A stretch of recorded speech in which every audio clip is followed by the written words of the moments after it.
your mics, please, so that we don't get any background noise while he's doing his presentation. This year, but we had some technical difficulties with Zoom. And so he graciously agreed to come back and finish the rest of his talk this month. Dr. Allison is an associate professor and chair of the department at Brigham Young University. He started his career in the early 80s when he participated in the field school, BYU Field School in Southeast Utah. He obtained his master's degree from BYU and a PhD from Arizona State University. And in 2004, he returned to the BYU to join the faculty. In addition to working in Southeast Utah, he's directed a major research project in the Fremont and Virgin regions on the north and western frontiers of the Greater Southwest, with a focus on understanding the social and economic organization of ancient farmers and the historical forces that shape these societies. Tonight, his presentation, Community Organizations in the Greater Southwest. Dr. Allison, thanks again for being here. I'm gonna hand over the host to you.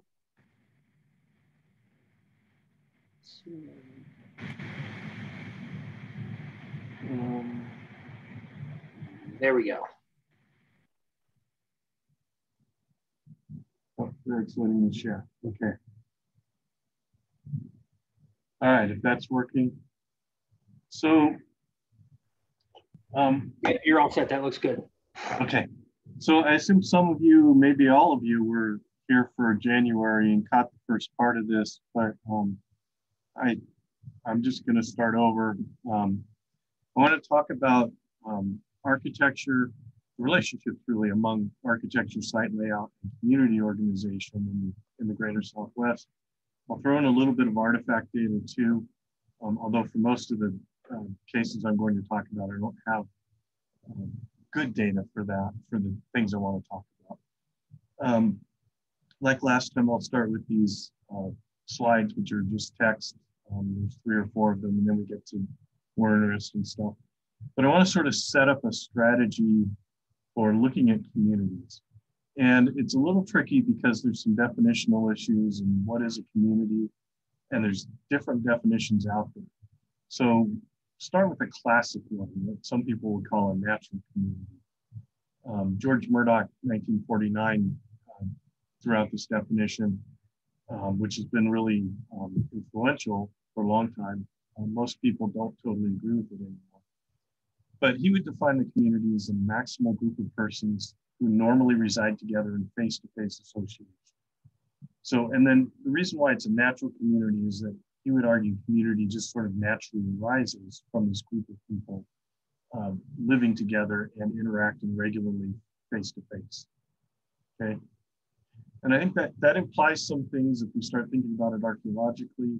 You gotta live close enough together to facilitate regular interaction. You could possibly all be in one settlement. You could be scattered across some distance, but not terribly long distances, because then you wouldn't be able to have that regular face-to-face association. And then Murdoch argues further that a community would have a definite territory, a culture of its own, members sharing resources, in-group solidarity, intergroup antagonism. In other words, they get along together, but not without groups, at least to some degree. They're going to have conflicts with outside groups, and that they would be bounded, relatively stable, and homogeneous. It's mostly the stuff on this slide that people don't really believe anymore, because real communities are not exactly like that. But again, he argues that they arise naturally from co-residence, shared interest, and habitual interactions. An influential counterpoint to that is this idea of an imagined community. Isbell argues that in the real world, these things don't go together, right? There's no correspondence among the socially interacting group, a bounded territory, the economy, the politics, a reproductive pool. And he would argue that communities are constantly changing. They have permeable boundaries. Members who share or who have a variety of interests, some shared and some not, members with cross-cutting allegiances within and outside the community, and that real-world communities are characterized by factionalism and disagreement and complex links to the outside world. So that's really nothing like Murdoch's view of the community, and it's probably more realistic about how communities actually are, right? They're complicated. But it's also hard to figure out how to study something like that archaeologically. If there's no bounded territory, if nothing is shared, if the boundaries are constantly changing.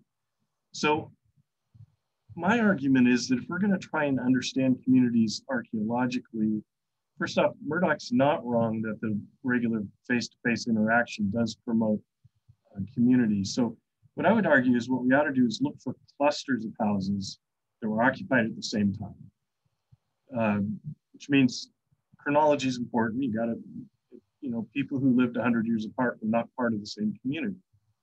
They didn't interact. But once we identify a community on the ground or something that looks like a community in terms of a cluster, we can't assume homogeneity.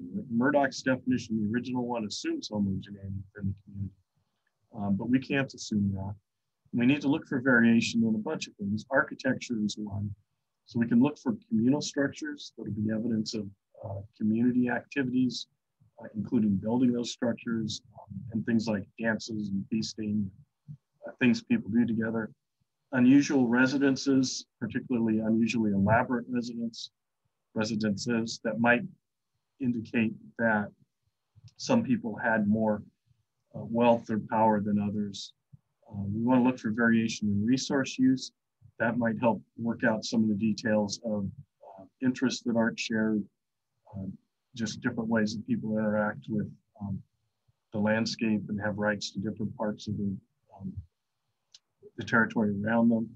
Differences in social identity, which might manifest themselves in technological choices, people doing the same things in different ways because they are, they originate in kind of different local traditions. Variation in style can be important, decorative style, or whatever. And variation in trade and other links to the outside world are also important. And so what I'm going to do is just run through a bunch of examples. Some of these, let me go to the map, that map. Some of these I've got more detail on than others. There's a big cluster of sites in Southeast Utah that were too close together to label. I'll bump over to Ridges Basin in Southwest Colorado, talk a little bit about a few Fremont sites, and end up down in Southeastern Nevada, looking at a group of sites that were discovered in a project called the Muddy River Survey back in the 1970s. Most of these cases I'm going to talk about are places I either excavated or in a couple of cases I did ceramic analysis, sort of large scale ceramic analysis. There's a couple thrown in here too that I just kind of know about that are good examples of points I want to make. And I don't know that I'm going to get to any solid conclusions here, except that communities studied this way are really variable, but that the strategy I think works, but it hasn't really been implemented very well, even when I'm doing it, right? That we need to put more effort into looking at the variability within communities. But anyway, let's talk about some. So I'm going to start in Southeastern Utah. We're going to look at all these sites roughly chronologically, which means we'll start with the Baskin Free stuff at the recapture reservoir, jump over to the Pueblo 1 site on Alkali Ridge, look at Chalkland Great House at Cottonwood Falls, the Red Mob site, and then Cold Dead Village. So jumping around a little bit chronologically. But again, some of these I won't say very much about, and some I'll have more to say. These, in fact, there's actually 2 communities mapped here, and I know this is kind of a small map. The point here is that these are communities that are relatively spread out. So Like here, can you see my cursor when I point with it? It's a question, but in the top left, you can see a bunch of essentially circles, which are site boundaries in the recapture wash drainage north of Blanding, Utah. Some are excavated sites, were not excavated, but they're all basket maker free sites. So we have not a village, but a cluster, a dispersed community that shows up as a cluster of basket maker free houses dating close to 600 AD. And on the right, upper right, is a large pit structure, what we might just call an oversized pit structure, which has some sort of elaborate features. It's 100 square meters overall. It's huge. And it's a sort of communal structure we see. So basically what you have here is a community scattered out across the landscape over, maybe 2 kilometers between the most distant sites, and organized around kind of a central communally built structure that would be the sort of place that where likely you would have feasting and stuff going on. The bottom half of this figure actually shows another community, basket maker free community, just west of the town of Bluff. And it's a very similar thing. It's right along the highway.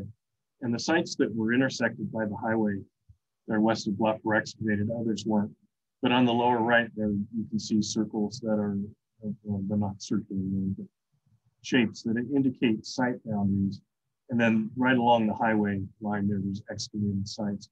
And again, there's an oversized pit structure, not as large as the one in the recapture community, but still a elaborate, unusual residence, probably of somebody who's likely a community leader that was suitable for hosting group events that would maybe not include the whole community, but possibly something like one adult from every household in the community or something. This community near Bluff is also interesting because it has a communal cemetery, which is kind of an unusual feature in any ancestral public sites, at least in the Four Corners area. But the one site actually had 18 burials in it, which seemed to have been drawn from all across the community. Okay, so here, one point I want to make. This is Alkali Ridge Site 13, excavated originally in 1932 and 33 by Harvard University. I did some excavations there with my students in 2012 and 2013. It's 100 to 150 years later than those basket maker free communities. And there's kind of a fundamental difference here. This is really the first true village. So what you're seeing here, if you look off, particularly off in the trees, you see these long rows of rooms. These are storage rooms that they're excavating, but they're all attached to houses, to surface houses. So you have up here in the top where they've excavated a series of houses, you can kind of see the house plan is basically one large room with a fire hearth in it and some other features that suggest they're cooking and doing domestic activities. And then attached to that, there's usually 2 storage rooms. Our excavations in 2012 and 2013 were quite small compared with what they did in the 30s. We did just a little bit in the large pit structure here and excavated some rooms down at the south end. But that large pit structure, again, is sort of a communal pit structure that's suitable, again, for communal activities, probably built by a group of people, not one family, but at least a significant portion of the community. So in some ways, it's a similar looking sort of organization, but it differs in that in those basket maker free communities, the way I always like to try and explain it is that if your neighbor wanted to visit you, he could come over and visit you, or he or she could come visit you. You could see them coming, and if you wanted to talk to them, great. If you didn't want to talk to them, you had time to go somewhere else, right? And you didn't have obligatory interactions to the same degree that you would in a site like this, where basically now it's apartment style living. It's moving into the dorms or something, right? It's what it's kind of like. You can't avoid your neighbors. Your front doors are 10 feet apart, and you're coming out the door and bumping into people all the time, interacting with them much more often.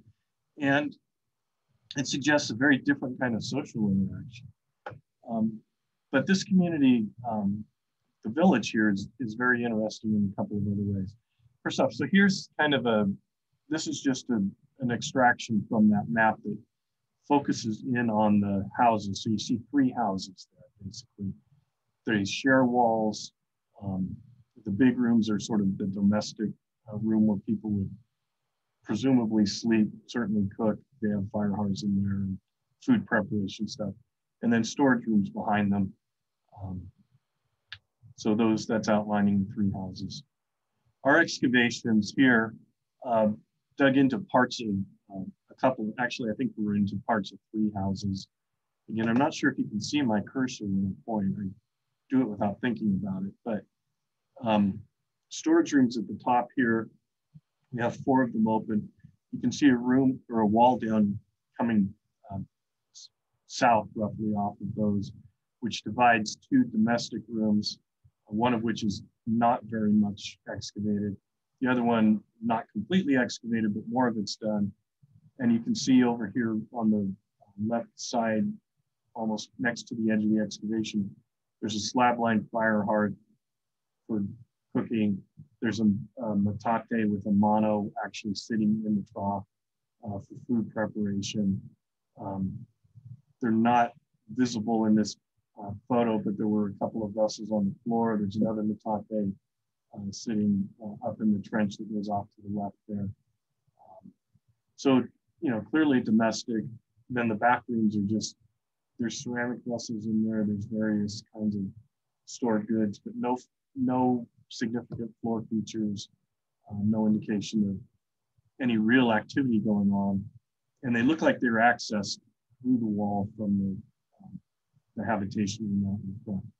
So that's kind of what the house front is. So there is an outline of the most completely excavated house in our excavation.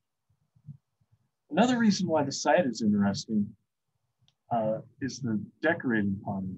This is completely unlike the pottery that was around in the area during basking at the 3 times, and actually quite similar to pottery from the southern part of the Southwest. In design, in color, in some details of the technology. It's got a highly variable design style, but overall suggests some members of the village at least were immigrants from probably fairly far away, southern Arizona at least, somewhere down there. Pit structures are variable. If you can see my symbols, I've got circles and squares, which correspond roughly to the shapes. None of them are totally square, but they're round or sort of subrectangular. They come in a couple of size classes. So most of them are small houses, 1-family house probably, that people lived in. The one in the top row there is big. It's over 60 square meters. We could meet comfortably, and actually we could meet comfortably in the second largest one probably. Not with social distancing now. Might even be able to socially distance in the big one. So again, those are communal structures. There's a couple of them on the site that seem to have been places where, first off, would have required more than a single family to build. It's a huge hole that had to be dug, and big construction, big roof, and then also likely housed communal activities. There's some evidence actually for feasting in the ceramic vessels in the rooms associated with it. And actually a room right north of the biggest pit structure had 13 potties in it, suggesting large-scale food processing. This is kind of showing the differences in pit house construction. So small subrectangular 4 roof support posts, that's most of them, but then there's some small round ones that have 6 posts. And then the big ones that I think are communal, they may actually have been lived in as well by village leaders, but they're also round and have 6 posts. But this sort of variation in pit structure style suggests that, especially when you look at the small ones, people are just building houses, right? Those are smaller ones are probably built by families. And it sort of implies that people within this village had different ideas about how you should build a good house, which is kind of an interesting thing. You wouldn't expect people who grew up together in the same tradition to have different ideas about how to build a good house. Storage rooms are also interesting. The walls are kind of variable. So when Joe Brew excavated the site in the 30s, he noted the variation in wall construction. And actually, he includes a table. He didn't map it out. I've got some maps where I mapped out his data. But most of these walls are all plastered over, so you couldn't really see much. But if you look in the middle of this back wall, you can see there's a slab at the base, a thick layer of adobe-like plaster, and then built up from there with a row of rocks, a lot of adobe, another row of rocks, up to the height of the roof. That's one type of wall. There's another type of wall which had two rows of slabs, so one stacked on the other. So these flat stack slabs, which is kind of a trick probably to balance them, and you couldn't do it without all that, the mud basically that you're surrounding them with. A type 3 wall doesn't have any slabs. Type 4 walls have no rock at all. They're just adobe without posts, or adobe with posts, and then a type 5 wall, adobe with posts. So all of those kinds of storeroom walls occur on the site. I don't know if I said, but we actually have 3-room gates, and I'm pretty sure that the entire site is occupied for about a generation, this entire village. Roughly late 750s to about 780, probably, is when it's occupied. So as far as, certainly within the range of what we can tell archaeologically, these are all built at the same time, but different. So if you look at the two most common wall types, the type 1 walls shown in blue, that's the one row of slabs at the base. Type 3 walls without slabs. The distribution there, is pretty striking. I think there's some of those blue type 1 walls show up in the south end, but the north end of the site is essentially all that type 1 wall, which may indicate there's more than one social group there, located in different parts of the village. And then when we look at the less common wall types, this is really interesting because you wind up with things, where the arrows are pointing. You get 2 or 3 storage rooms next to each other, built with the same type of wall. And I would argue that those are just distinct houses, that somebody's building a house, they're building it in their preferred style. It's an important point here that these things are all plastered over when they're done. So you couldn't actually go into someone's house and tell what kind of wall construction they have. Just like, if you're in an old house, you can't necessarily tell if the wall is lath and plaster or sheetrock, without sort of busting into the wall to look. These would be similar. You just couldn't tell these differences, and yet people are constructing the walls in different ways. So before I move on to that, so what I want to say, then this is really, it may be too strong to say it's the earliest village in southeastern Utah, but as far as we can tell with current data, it's the first real village where people come together in this kind of apartment style living in southeastern Utah. And when you drill down into it and look at the variation, it doesn't look like, it's not homogeneous at all, right? You have all that variation in design style, which I didn't really go into on the ceramics, but also all this variation in the way houses are built. And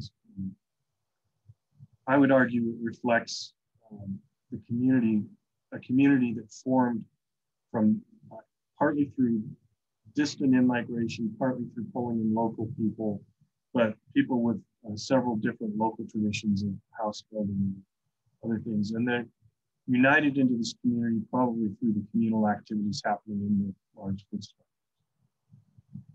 So I'm going to jump over now over by Durango, Colorado, the Animus La Plata project. I was involved in doing ceramic analysis for this project.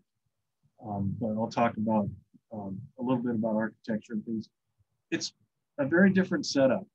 It dates to just the same time period as Site 13, the site we just looked at, but it has a layout overall that's maybe more like those basket of the free communities.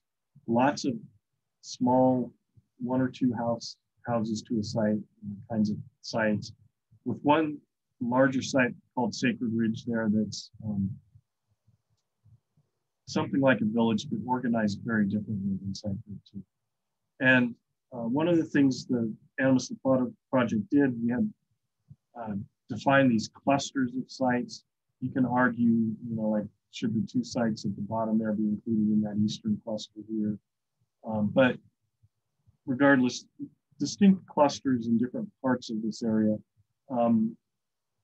It's not a very big area, right? It's probably within the range of those basket-maker free communities in terms of the space it covers, although there's more people crammed into it here.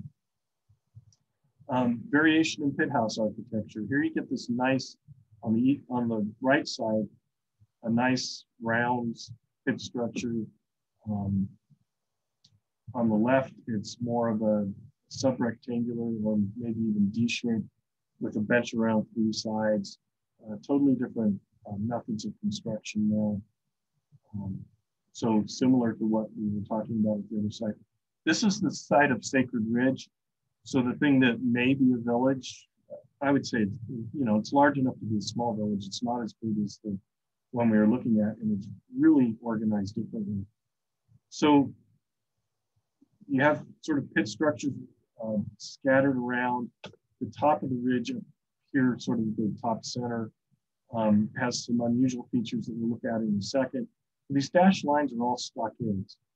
So in comparison with Site 13, where we were looking at all those contiguous houses, sharing walls and everything, here you've got houses kind of close together, certainly closer than they are in the rest of the area where they're a little more spread out, but they have fences around them, basically. So again, suggesting a really different kind of organization. And then up on top of the ridge, the high point, you get some unusual architecture. So what's going on here in this photo, if you can see it, there's a sub-rectangular pit house that was actually abandoned and sort of converted into an entrance by digging a tunnel through the middle of it, an entrance to the circular slab-lined feature kind of in the background here, right up on top of the ridge. You can see the slabs here all lean in. There's also a stockade fence around this area as well. So again, I didn't do the excavation, but the archaeologists who did the excavation argued that that structure was a dome-shaped, relatively large storage structure, much larger than anything a single family would use, that it represents some kind of communal storage for the whole site, but presumably controlled by whoever's living up on top of the ridge. And then right next to the fence is this feature, and I don't know if this makes a whole lot of sense to everybody, but basically what you have, there's a fire hearth in the middle. There's basically a 2 by 2 meter floor, fairly small, and then gigantic post holes that suggests, and this was all buried under a substantial pile of melted down adobe, suggesting that this was quite a tall structure, something like that. I wonder if it was a story higher than that, possibly 2 or 3 stories of earthen construction. It's all done with wood and mud, and it's right next to the fence that goes around, that surrounds that storage, big storage feature. So it looks like somebody on top of the ridge there is controlling a bunch of storage, guarding it even with a tower. Pottery here is really different. And what I want to look at with the pottery, see, pottery was my thing on this particular project.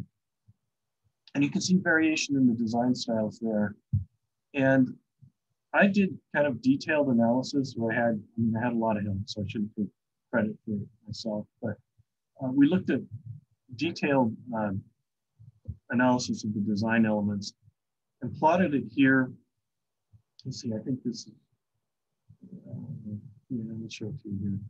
So what's going on here? This is correspondence analysis, the quantitative technique that I really don't want to try to explain at the moment. But basically what's going on is that it's plotting so that we have points here representing individual houses, basically. So at Sacred Ridge, the black triangles represent the individual houses at Sacred Ridge. And they cluster together because they've got pottery with very similar designs. The eastern cluster sites are the red dots, which is the eastern cluster that's the most different from Sacred Ridge. They scatter out quite a bit more, but distinct from most of those Sacred Ridge points. But then notice the top of Sacred Ridge comes out different from the rest of that site and actually more similar to the eastern cluster. So what does that mean?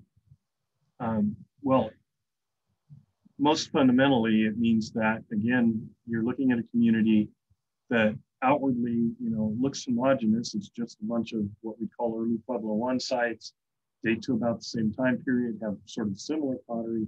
When you dig down into the details, first off, there was the variation in pit structure construction that we looked at a little bit, and then also the design elements are different. And then we actually went in and refired a bunch of potsherds. What I mean by that is we basically broke off little pieces, put them in a kiln, and fully oxidized them. And when you do that, the color that you come out with is kind of a crude way of comparing clay sources. So things that come out different colors are definitely different. Things that come out the same could be from the same clay source, or they could just be from things that happen to fire somewhere. But when you look at that, so we were just looking at design elements on whiteware. Most of the Sacred Ridge houses grouped together with that, and the top was separate. When you start looking at the colors of the clays, which again, probably resource use, it's different between, again, the houses all grouped together except the one on top. And then there's some overlap with the eastern cluster houses on that. Same thing if you take the decorated pottery and do the refired colors, again, they break out differently. So again, the meaning of that is a little tricky to get at, but clearly something is going on where the community is not homogeneous. People on the top of the ridge at Sacred Ridge who are in a position to control that storage look different from the other people at Sacred Ridge, and different on most measures from the rest of the community, which also is different from Sacred Ridge. Here's another plot I'm not going to try and explain. This is neutron activation data on San Juan redware. So the pottery back at Alkali Ridge Site 13 was early San Juan redware. Here we're looking at neutron activation data for San Juan redware from both southeastern Utah and southwest Colorado, including the Animas and Plotter project. And basically there's 4 large groups. Two of them don't separate very well on this plot, but they do on other plots. I don't really want to interpret the plot. That's just to sort of get into talking about it. But when you go site by site and look at the proportions of the different groups, the different large groups, you can kind of see over there in the west, the red stuff is one of those groups. The site here that's dominated by purple is actually Alkali Ridge Site 13. I have data from 2 sites in Montezuma Canyon, which have a lot of the group that are shown in blue.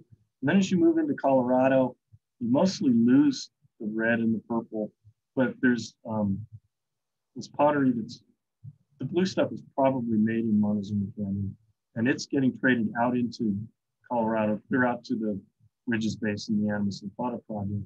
But you also get another type that shows up, which I suspect is made just based on a bunch of other things, probably into southwest Colorado, but not very far. And it's getting traded all the way out here to the Animas and Plotter project as well. But the interesting thing here, to get back to the community, is when you plot it by cluster, this cluster down here in the bottom right, almost half of it is that type, the group of redware that's made in Montezuma Canyon. Looks very different on Sacred Ridge and other places. And then there's an awful lot of stuff that's not assigned to a group. But it's interesting the differences between not just the amount of redware that people are trading for, because they would have to obtain it through trade, but they're actually getting it from apparently different places and through different trade networks within this relatively small community. The scale, I don't know if you can read it, but the scale there is 1 kilometer. It'd be a little bit of a hike from one end to the other of this, but nothing to take that one. Okay, so I want to jump now into forward in time into the Chaco area. And here, community organization looks really different. We start to get what we call great houses. So here we were just looking at a big rubble mound. It's actually built on a hill, so it's not quite as big as it looks, but it's still a gigantic building, what we would call a great house, which is over here on the hill. Out on the flat below it is a great kiva, which is sort of like a more elaborate version of those oversized pit structures, more formalized, and doesn't really look like a house anymore. So in the Pueblo 1 and Basque Maker 3 communities, you had things that look like houses but giant sized. And here this is much more formal. There's actually some roads coming into it. But the point I want to make here, again, I don't have a lot of data about this particular community. It's just a good example of here, a great house, a great kiva, some people living on the site. But then when you go out in the landscape around it, it's a pretty dispersed community. So the dots are all sites that date to the same time period as that great house. And so it's almost in some ways back to that Basque Maker 3 organization of a dispersed community scattered across the landscape, but centered on, in this case, a great house that would have taken an enormous amount of labor to build. And again, a great kiva that would have been a location where you could have communal activities of various sorts, but probably a much stronger leadership, much stronger differentiation in wealth and power in this community than in the earlier communities. Jim, I mostly talk about that one. So this isn't a place where I've ever worked, but I want to talk about a site nearby where I have done some work called Red Knobs. It's called Red Knobs because of the two sandstone formations here, which actually have buildings up on top of them. And similar to that, we don't have as much survey around it, but there's a dispersed community. So Red Knobs has multiple great houses. I've got a map in a second, with some regular sized houses on the site itself, and then a dispersed community around it. And so the triangles here represent the houses that are around it. This is what the site itself looks like. So there are buildings on top of those two sandstone knobs, which are multi-story, sort of unusual. They're not classic great house shaped, but they look like really unusual buildings. There's some kind of regular houses, just normal sized stuff scattered between. And then two things here just off the western knob that look like what we usually call a McElmo style great house, which, they're not gigantic like the one I showed you at Cottonwood Falls, but they go straight up and they're obviously basically built to impress. They're built to look taller than they actually are. Particularly this one that I have labeled as Rebel Mound 1, which is built on a slope out over the slope, and from below it just looks gigantic. From behind it's knee high. The rubble is anyway. It's really interesting to be on the site and look at it. But then out off the end of all of that construction, you have a great kiva. It's 25 meters across. The thing is huge, and a piece of a prehistoric road that comes into the site. Can't be traced very far in either direction, but right next to the great kiva you can see it. So I think an interesting question, and maybe I'll just leave it as a question, is if in the Cottonwood Falls community that I just showed you, the Great House is sort of the center of power and suggests inequality on a relatively large scale. What does it mean to have a site with 4 small great houses?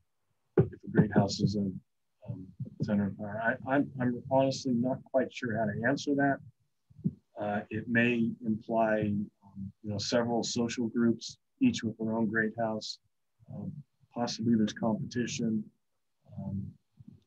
but in any case, it's a super interesting question that I wish I had time left in my lifetime to go back and do a bunch of excavation and try and figure it out. Jim, I have a couple of questions about the Great Kivas, both at Red Knob and Cottonwood. Are they classical Chacoan construction with pilasters, tri-walls, etc.? Well, there's no tri-walls. So it's not the rubble and veneer? Oh. Well, we don't know in a lot of cases. Neither of those sites has ever been professionally excavated. Oh, okay. So we're looking at surface remains, basically. So like at Red Knobs, we mapped this thing back in 1990 and did a bunch of surface collection. I've looked at a lot of pottery from there, but yeah, we're basically working. But you didn't get down into it where you're looking at pilasters and benches, etc. No. Okay. Mm-hmm. Thanks. Okay, so now we're going to go a little bit later to the site where I've been working most recently with the BYU Field School, and I hope we get to go back this summer. That's the plan anyway. A site called Coal Bed Village. Here, what I want to talk about are a couple things. So we're too late now. It's after 1200 AD probably, or at least right around 1200 AD that most of this village, at least the architecture you can see, was built. The interesting thing about it is the arrow here is pointing to something that I would still call a great house, except it's not Chacoan anymore. I think there's actually another one over here on the kind of the western end of the site. A lot of it's built up on this promontory, sort of small mesa-like formation. Let's go on to the next slide. If this works, this is a 3D model, and we can sort of zoom over. But notice all along the terrace on the right side of the thing, there's buildings and architecture, also up on top, and then some on the slope here that you can't see. We're going to finish up on that thing that the arrow is pointing to.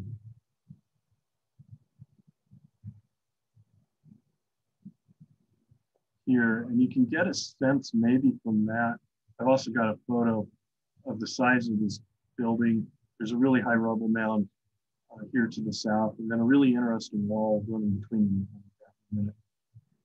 So this is just a map of that area. And you have these, I'm not sure this is big enough to call it a great kiva, but it's twice the size anyway of the normal kiva. So big kiva is built into this multi-story architecture. And then there's a wall that runs, it's not the wall of this building. I would call this building here a great house, post-Chacoan great house. But then there's a wall that's that parallels it, runs up to this other smaller rubble mound, which is actually really high. It's a tall rubble mound. And also a circular feature here that everybody always calls the shrine, which actually is kind of the natural entrance to the site from the east. And I would argue, we'll look at some of the details in a second, but I would argue that this is almost an elaborately staged entrance to the site that's meant to impress visitors and sort of project the sense of sort of at least communal power and organization here. This is looking down from the top. So here at the bottom, you can kind of see this rubble mound, which really towers above you. The shrine feature is over here. And you can see the wall here. And notice the wall actually has megalithic stones, pillars standing inside in the wall. And then the great house off to the right of it. This is just a look at the shrine. Again, the most natural path into the site actually comes right up into the crack there, of the gap, right up into that. There's kind of a drop off at the edge of the site. So you'd come out and turn around and you would face this. This is a 3D scan of the wall, but basically you would be looking at the wall that looks something like that. But at the bottom there is my attempt to reconstruct what the wall would have looked like. We actually trenched across it in 2019. We picked a spot where the standing stones weren't standing anymore because we didn't want them to fall over. I'd get in trouble if any students got hurt. So we trenched past the one that was lying down. But see, the wall is here. You can see a little bit of masonry here, standing stone, the one that fell over.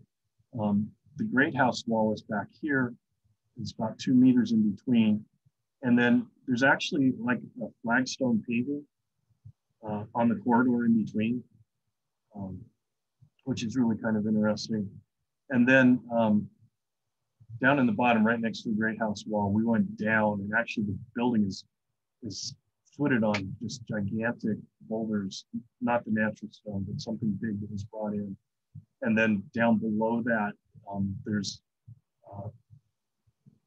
like midden deposits, trash that dates to the 900s AD. So hundreds of years before the building was built, the site was occupied. So that's sort of the eastern entrance to the site. I didn't really say this, actually, I'll show you in a second, but it looks like there was a wall that surrounded this site. And you would enter the site probably easiest from the east. You could also come in from the west, where I think there's another great house and kind of a complex of features here. So this is that western building. There's a couple of things going on here. First off, this might be a bi-wall building here. We need to look at that more closely if we get out this summer. And then this is much smaller than the thing I call the great house on the other side, but actually the kind of southeastern end of it here looks a lot like a McElmo style great house with the blocked in kivas, and it's kind of tall rubble and stuff. So another thing we're going to try and do this summer is do some testing along the walls and see what we can learn about dating and construction. There's a little bit of a plaza here, big kiva there.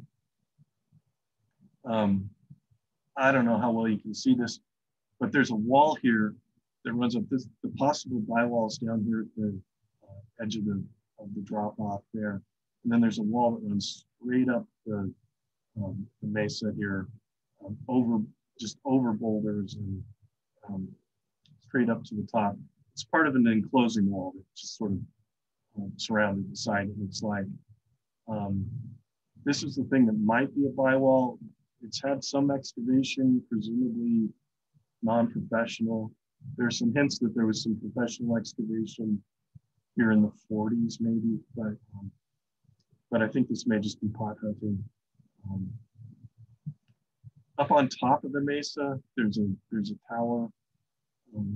So in any case, the point I want to make there is here you're back to village living. It's all apartment style. People are all crammed in side by side, but you have this diversity, and there's a string that runs for several hundred meters of just small houses on the terrace, on the top of the meseta, and then on the slope of that mesa as well. There are just these strings of small houses. At either end, you have these more elaborate buildings, walls surrounding it, a tower, in this case, built to sort of look out over. So that's all. So we haven't left southeastern Utah. I'm going to jump into some Fremont stuff really quick. First site I ever excavated on before I even went to field school was called Five Finger Ridge in central Utah. Excavated in the 1980s. But it's a pit house village, 37 pit houses on top of this ridge. And let me just look at the map here. The points I want to make here, you have pit houses all over this ridge and down the slopes of the ridge and crammed in anywhere you can stick a pit house, except the central part of this structure is left open, or the ridge. The flattest part right in the middle is left more or less open, and there's 3 unusual buildings in it. One is the largest pit structure on the site. It's an oversized pit structure, but not as, let's just say it's not as oversized as the ones down in the, that I showed you in the Basket Maker 3 sites or at Site 13. There's a surface house, the only surface house on the site. It's a one-room adobe house built above ground. Everything else is below ground. There's some surface storage units, so the like 2-room storage buildings that are above ground. But the only above ground house is right there in that central precinct. And then this thing that we've labeled as a central structure here, which seems to be a uniquely Fremont type of communal architecture. Here's the map of it.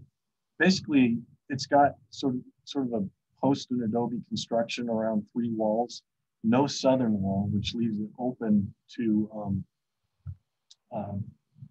people out in the plaza area beyond it. 2 large posts supporting the roof on that southern wall, but otherwise it's open. A hearth that's 2 or 3 times the size of a normal hearth. So it looks like, again, we're looking at that sort of communal organization where people are sort of centering themselves around communal architecture, not so different in the details of the architecture, but not so different maybe in the organization from maybe something like Sacred Ridge, although we don't have the communal storage here, but sort of a pit house village with a central precinct, large pit structure that may be probably the residence of a leader in this case, not really large enough to do big gatherings in, but then the central structure adjacent to a plaza area where you could actually do big gatherings and feasts and whatever sort of thing you wanted to do as a group.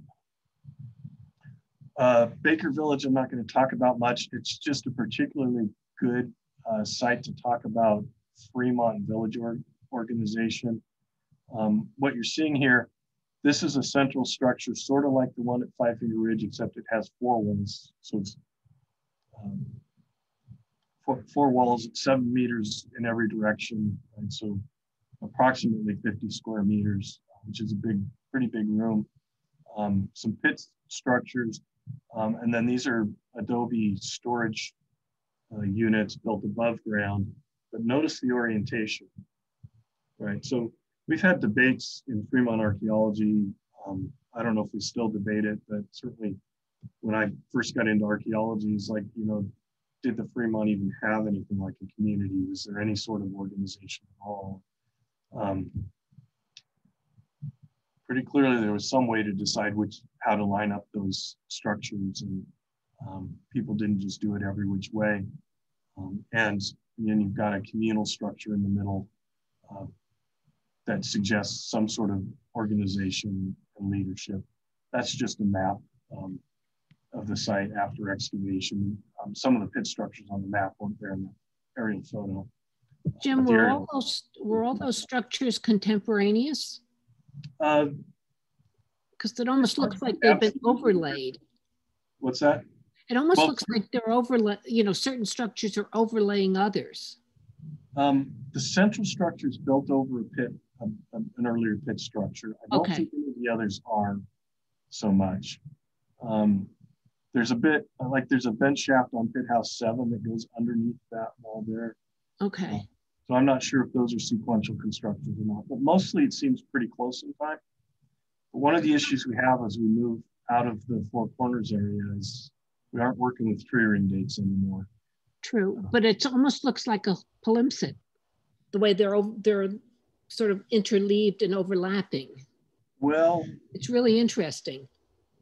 There's only those couple of places though where they actually overlap. You got trenches and stuff running all over and complicated the map a little bit, but definitely Pit House 4 here is underneath that central structure, and it's actually a bit of an oversized pit structure. Okay. So it might have been sort of an original home for a leader that then was replaced with this above ground adobe structure that's, about 3 times as big, maybe not quite that much. Thanks. Yeah. All right. One more Fremont site I want to talk about is Wolf Village. This is in southern Utah Valley, so if it was clearer, you could probably see BYU where I am right now, up in the haze over here past the lake. So Utah Lake, there's a little stream that goes by, and the site is actually on the hill and then down on the flat below it. That map, one of the problems we have with this site is it's so dispersed, it's hard to map the structures on it very well. So we'll just sort of, the white spots are structures, but we'll focus in on a couple of things. So on this site, we have a collection of pit structures, which this doesn't look very pit-like, but there's a lot of erosion going on here. And I think this was probably at least a meter or so subterranean. You can see the vent shaft is dug in pretty far. The floor of the structure that they're working on here is not very deeply buried anymore. It would have been probably a meter down. There's a good edge here that you can't really make out in this photo, but the far edges of the structure are eroded away. But we had several of these. And we just had a student do a master's thesis where he was doing remote sensing, partly on this site. And he found a couple more that we didn't excavate when we were out there. There's a bunch of unusual structures on this site. This one, I don't honestly know what to make of. It's not big enough for me to call it a central structure. It's missing the southern wall, but I think that's just erosion. But it's this weird surface house. So surface houses, adobe surface houses are unusual in Fremont. They show up fairly often, but usually only one per site. There's a couple of them here. This one has a vent shaft, which is weird. You don't usually need a vent shaft if you build above ground, but it has a vent shaft going up here toward the top of the photo. So I just show that as an example. But what I want to do, this is the same structure, just looking out over it in a different angle. But I want to look at the stuff that's down here, which I think is really sort of the main central part of the site. So the first thing we have here is this really elaborate, oversized pit structure. We actually got some tree ring dates out of this, which is a miracle for the Fremont site. And we have dates like 60 years apart, cutting dates, which might mean that the structure was used that long. There's evidence of lots of remodeling. But this thing overall is 80 square meters total, counting two long trenches at either end. So you're looking down one trench that we did in here. And there's another trench down here. This is just, again, you can see the trenches pretty well here. The one in the bottom right where the photo's cut off. That's the wood on the floor from the way the roof collapsed. So it seems to have just sort of collapsed into the middle. If you can make out the flagging tape, those are all marking post holes and things. There's the map of it. And I threw this map, so I went back to some data or maps of Hopi Kivas and mapped one at the same scale just so you could get a sense. Because it may not be obvious when I say 80 square meters how big that is. The Hopi Kiva is a structure that's big enough that we know it was used communally. This is bigger. And it has these very deep tunnels that are really sort of elaborately built that you can actually step up into the pit house from them. Another view, notice the number of post holes. This was our archaeological field school in 2012 when we finished this. And when we were out there with the undergraduates, the field school, we basically got down to the floor and didn't do any of the subfloor features. I had to stay out here like 6 weeks with my graduate students digging in subfloor features because there's like 200 post holes in this thing. Some of which are pretty clearly sort of small internal partitions that seem to have moved around at times. So I don't know how well you can see, but there's a couple of rows of posts here that look like they're screening the end of this tunnel. But seems to have sort of been moved. The main support posts have multiple posts, so it's used for a really long time, but a very elaborate overbuilt structure. And right next to it was this. I won't go through the whole history, we're running out of time, but digging this particular structure was kind of interesting. I'll just say, watch out where you put the backdirt pile, because this is actually 2010 when we did this. We excavated this in pieces over multiple years. We didn't actually run a trench north, which toward the top of the photo, until 2013, and didn't finish. Well, we never finished digging the structure, but we didn't finish what we found and dug until 2016. So just an overview here, when we had this stuff. So this has been excavated and backfilled. Here you can see 2 rooms. Again, you've got this flat area out here, which it turns out has more structure in it. And the giant pit structure, the tunnels, and this tunnel runs right to the wall of that biggest room there. So after we trenched north of that wall of that room, so that room, that biggest room is here, and all of this is tacked on the north end of it. Now it's kind of interesting, this clearly is later, right? So it looks like it was a 2-room surface house built next to that tunnel entrance to the oversized pit structure. And then at some point in its life, after it was built, someone came in and tacked about 20 really small rooms on with adobe walls that are actually mostly sitting on fill. Most of these rooms don't have real floors. There's a compact surface here, but the walls don't go all the way down to it. So it looks like it's a surface that was sort of an exterior compact surface that then got some layers of trash fill on it, 10 to 15 centimeters, and then they built this all on. So we're not even sure these rooms were used for anything functional in any normal sense. You couldn't access most of them very easily. It almost seems as though they're just tacked on there to make it look bigger. The lighting is a little strange here. This is one of my former graduate students kind of pieced together photos from different years, but you get some sort of a sense of what's going on here. We don't actually have the edge. I don't know how much farther it goes. You can't go a lot farther, but that building might go a little bit farther west as well. And we missed some walls in the middle. That's where our first trench ran. We went through some walls. So my argument here is this is sort of a version maybe of the great house idea that you have in the Chalkland site. It's the same time period. It's clearly not a great house in the Chalkland sense. There's nothing Chalkland about it.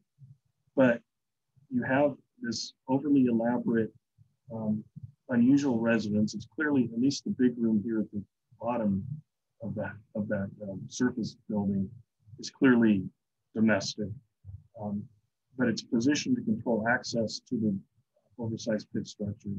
And then it's got all this construction added onto it that, as far as I can tell, doesn't have any purpose except to make it look bigger.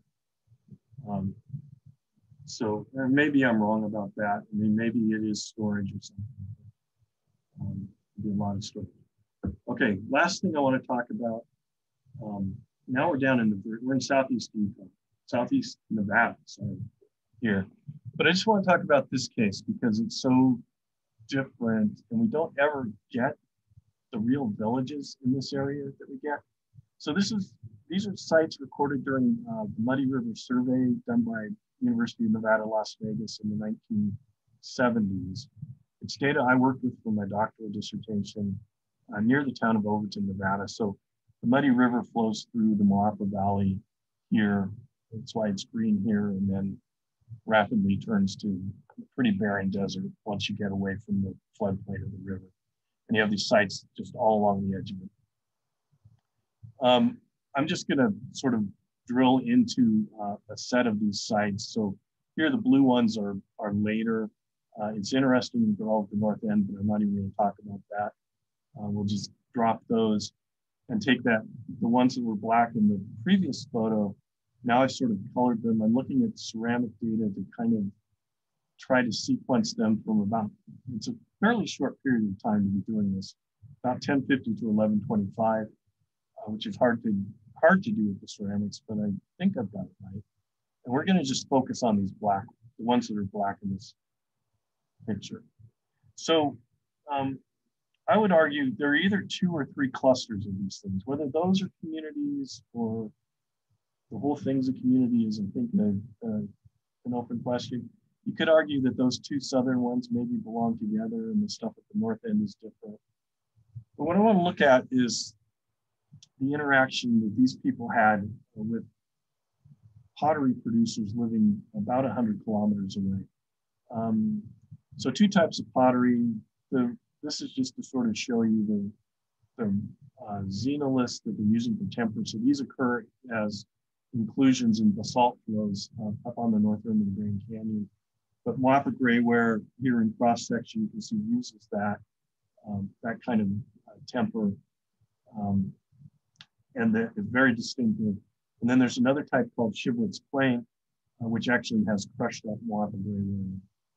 So roughly speaking, Moapa Grayware is made up here toward the end of this arrow, and Shivwitz Plain is made down here on the Shivwitz Plateau near that cluster of sites somewhere. And they're both coming into the Moapa Valley. The contour lines here represent 10% intervals. So basically you read this as the average, the Muddy River survey is in here. And so the average site in this time period has more than 20% Moapa Grayware and more than 10% Shivwitz ware. But it's highly variable site to site. And so I just want to show you this, and maybe this is too complicated to explain, but based on the 3 clusters that I showed you, so ignoring the fact that I muddied the waters by saying maybe it's only 2, but if you look at the 3, they're sort of coded different. So black for the ones in the north, blue in the middle, and then lighter blue for the far southern. But you notice percent of Shivwitz ware is on the y-axis here and percent of Moapa Grayware. So this line represents 50% of the pottery on that site coming from the uplands. So everything to the right has 50% or more. But the real point here, 2 points really. One is notice that all the sites with the most trade ware and the most Shivwitz ware really are 3 of the 6 northern sites. But then also the real point is just the variation from site to site in the amount of these different things, which again, sort of like I said for the red wares in the Animal Sultana project, then I think it indicates that people are getting pottery from, they're varying in how much they participate in the trade networks that are bringing pottery in, but then they also have their own individualized trade networks that are bringing in pottery from different parts of that upland region, kind of up on the north rim of the Grand Canyon, about 100 kilometers away. So that's where I kind of want to end. I don't know if I really want this animated, but basically my strategy to look for clusters of houses occupied contemporaneously and then not assume that you're going to see homogeneity in architecture, in resource use, in things like technological choices, stylistic variation for trade, or other links to the outside world. That's kind of what I've tried to follow here. Obviously, I've got better data for pieces of that for some cases than others. But I think overall, it's a strategy that could be and has been very useful. Conclusions, maybe, I don't know, maybe you guys have conclusions. I would just conclude that what I think I see across this whole region is a lot of experimentation with community structure, but also clear evidence that the communities, as I define them within this region, are generally not homogeneous. In some cases, pretty clearly, especially those Pueblo One communities, I think pretty clearly formed by different groups of people coming together, people from different places sort of coming together and forming communities that are not homogeneous at all.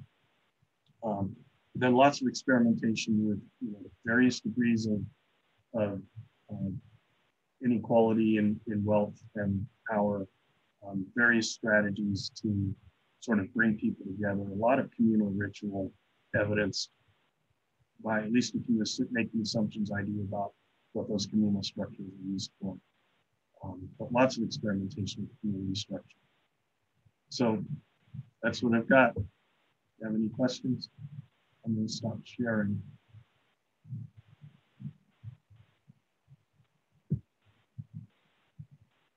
Any questions, or did I just wear you out by talking too much?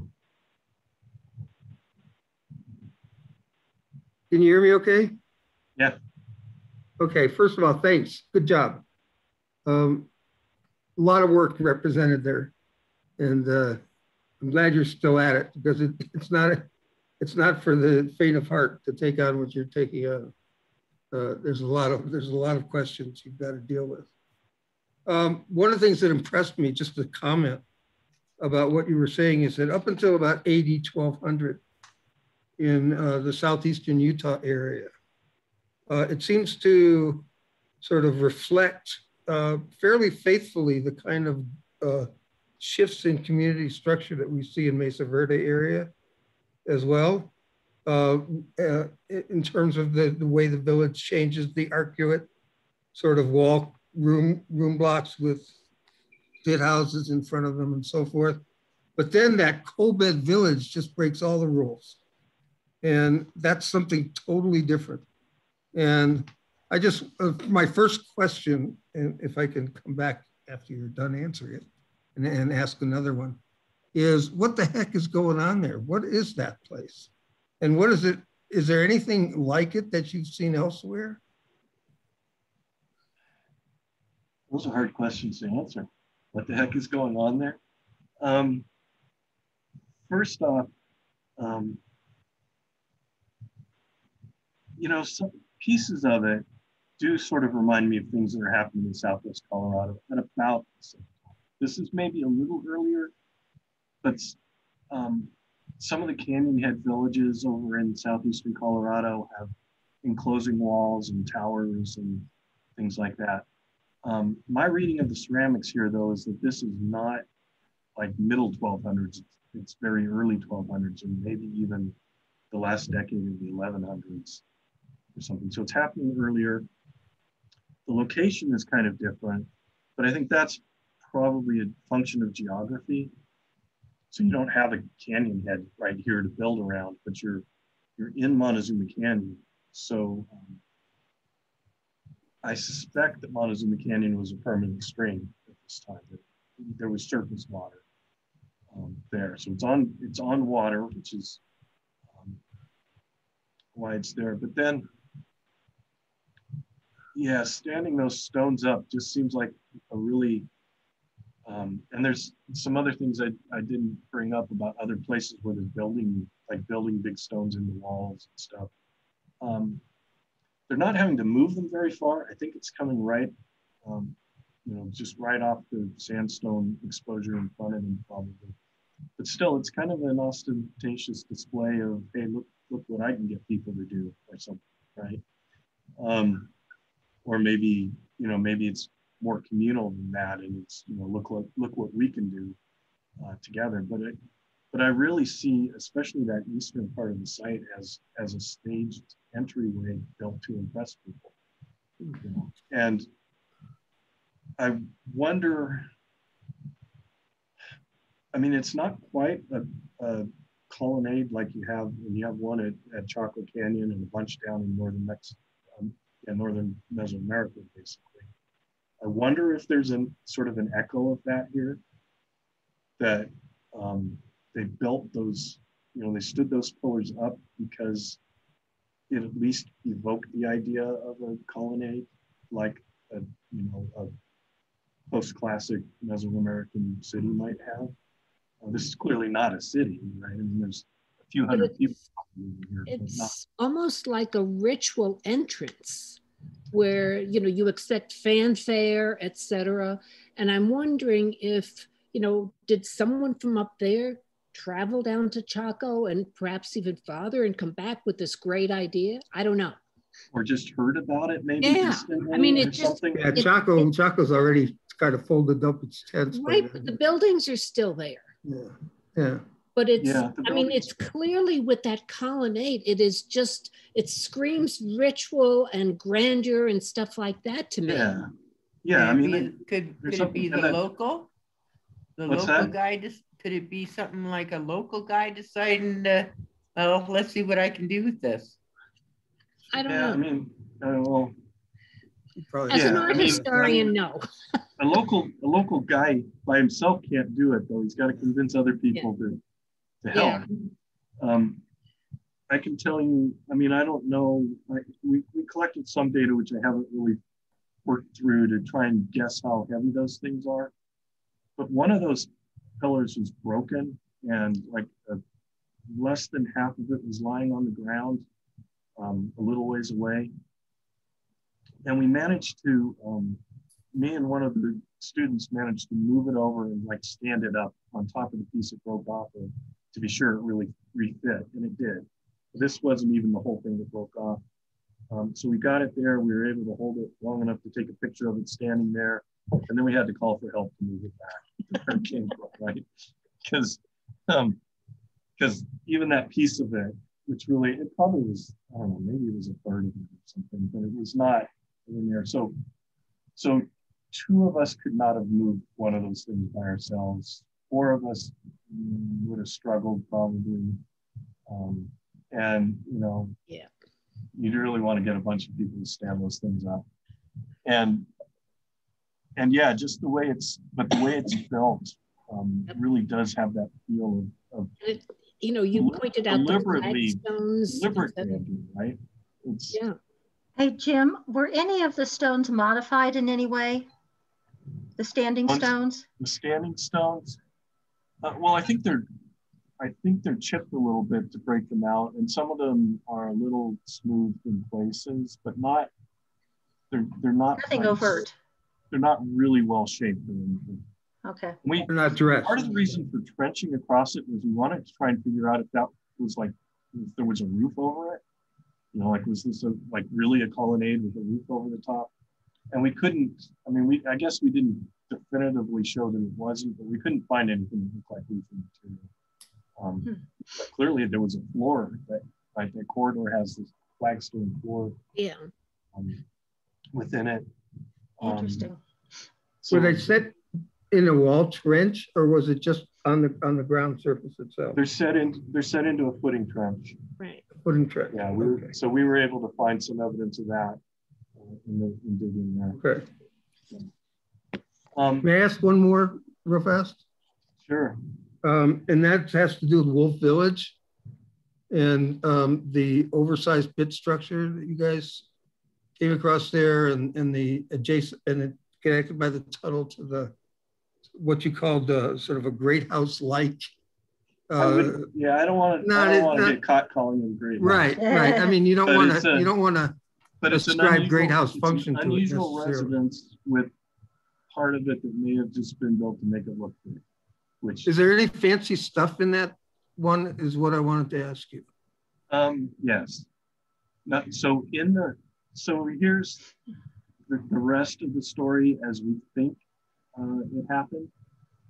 So I did mention how much erosion there is on this site. So this thing sits at the bottom of the slope of really light colored sediments. I mean, basically it's Lake Bonneville sediments that form the pelvis there, and the sort of really light colored fine sediments that erode really easily, which is important to our interpretation. So the structure burned. The roof is lying right on the floor, as you could see in that one photo I showed you, a lot of the wood lying right on the floor. Right on top of the roof is a thick layer of midden. Okay. And remember this, so the structure is 80 square meters. The main chamber of it's probably only about, I forget, 55 to 60 square meters. So it's a big area with a, you know, varies from 20 to 60 centimeters deep layer of midden right over the top of the burned roof without, so archaeologists often will say, you know, it's a trash-filled pit structure. It just means people are throwing trash in the hole, right, over a long period of time. To fill that thing up with that much trash would not have, I mean, it would have happened over a period of years, and at least every winter, if not every single rainstorm, would have led to a band of light-colored sediment over the top of it, and it's not there, right? Oh. So one event. What we think happened is that somebody burned the structure down, presumably the people who lived there, and then maybe even while it was still smoldering, shoveled midden over the top of it to close it. Huh. And that midden has, oh, I forget, about 200 shell beads in it. Nice. Got a bunch of pipes. It's got, I forget how many. So it's got bone gaming pieces, full of the goodies I forget are there. how many, several figurine fragments, all kinds of stuff. So the thing I used to always tell my students, we had a graduate student in 2009 or 10 who did a master's thesis on Fremont jewelry, and she tracked all of just basically compiled all the data she could on like shell beads. And she found like, I forget, 900 of them in the history of Fremont archaeology. And then we found like 200 in this one structure. Wow. So I'd always just tell my students, yeah, we've got about 20% of all the shell beads in the history of Fremont archaeology in this pit house.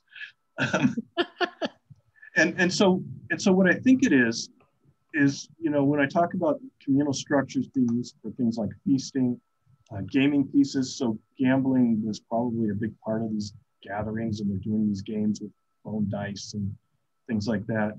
So the gaming pieces, maybe the pipes, the shell beads, all of that, along with the lots and lots of fossil bone, lots of deer and mountain sheep and stuff. I think a lot of that is probably residue of activities that happened while the pit structure was in use.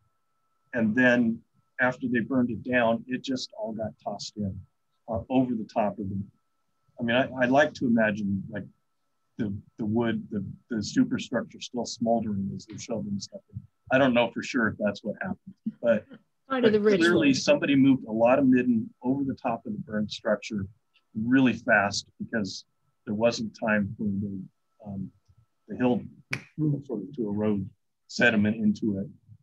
The upper layers of that actually do have sort of alternating bands of kind of midden stuff and then lighter colored stuff. Down at the bottom, there's a good thick layer of midden. Jim, this question, were you able to develop any guesstimate as to the population in that area? What I'm wondering is, could these structures have been in competition with the Montezuma Valley? We hear stories that the Montezuma Valley had more people living in it then than living there now. Is that possible? So you mean in southeastern Utah? They're clearly connected to the people over in Montezuma Valley, particularly the sites in Montezuma Canyon. They're downstream from a lot of those sites, depending. Some of the Montezuma Valleys, some of it's draining into canyons, the side canyons in Montezuma Canyon, and some of it, by the time you get down to Cortez, it's going into McElmo Creek, so many different ways. But yeah, they're living there at the same time. There probably is some, I would expect there to be some level of both competition and less competitive interaction among all those places. I just talk about the Utah stuff because it's what I know. It's where I've worked mostly. So, but similar things are going on in southwestern Colorado, and we need to tie it all together better and not let the state line get in the way, which we do a lot. Okay. Yep. Any other questions? Just thank you very much, Jim. Very interesting. Thank you for having me. I think I went a little longer than I should have. No, it was perfect. Yes. All right. Jim, thank you very much. A question that has nothing to do with this, but some years ago I had a great deal of contact with a Brigham Young project called Farms over in Israel. Is that project still going on, and what has happened with it? Well, I don't know what exactly is going on. Farms as an organization kind of went away and sort of got reorganized. But I do know that some of farms got rolled into the religion department a little bit, or at least there's some sort of connection. I don't know. I'm probably not a good source because I'm over in the anthropology department, but I think there is still some excavation going on, but not from our department. Thank you. I had a very good experience with farms, and I was just curious what has happened to them over the years. But yeah, they did reorganize it out of existence, but similar things are still going on. But again, mostly outside of my world, so I don't know a lot of details. Okay. Thank you ever so much. We're very happy that you were able to come back and do your presentation without interruption. Yeah, I'm glad for that, for sure. We'd love to have you come back again sometime. Well, coming back like this is easy. Yeah, no travel involved. I got a 2-mile drive home, but yeah. Any other questions? Okay, well then we'll make it a night. Thank you all very much for attending, and stay tuned. Be sure to check our website, everyone, if you haven't been on it recently. See what's new, and we'll see you all next time. Thank you. Thank you, Craig. Yep, thank you guys. Hey, Jim, real quick, I want to make sure that we're agreed that we could put this talk on the website, share it on our Facebook and YouTube. I guess so. Okay. I wonder if I should go back and watch and make sure I didn't say something stupid. That's what I was gonna offer. If you want me to upload it on the YouTube, and then I can send you the link and you can check it out. It probably wouldn't hurt because sure. Sometimes I'm working without a script, and I may have said something I shouldn't have said that I don't even remember. I completely understand. Well, great job. I'll pass that along to you, and thanks again. Thank you. Okay. Thanks. It was fun. Bye.